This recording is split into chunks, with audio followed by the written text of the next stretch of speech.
Влезот во ССМ се уште забранет за екс-председателот Живко Митревски.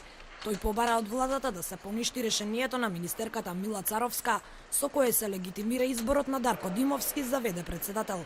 Митревски вели дека вакво барање упатила Европската синдикална федерација.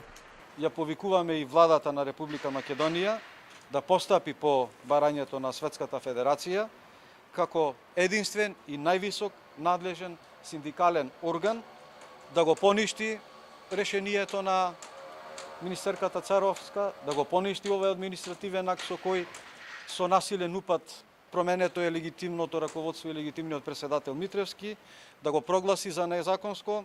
Од друга страна, новото раководство на ССМ вели дека не постои такво барање од Европската федерација, која е известена за скандалозните состојби.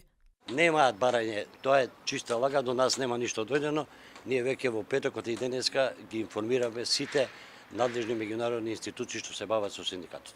Од кабинетот на председателот на ССМ Дарко Димовски информираа дека подпредседателката на Европската федерација денеска доаѓа во Скопје на средби со засегнатите страни и со дел од министрите во новата влада. Новото раководство на ССМ информира дека комисиите се уште ги чешлаа деловното и финансиското работење на Митревски и најавија дека допрва ќе ги обелоденат на одите и ќе поднесат кривични пријави против старото раководство на Сојузот.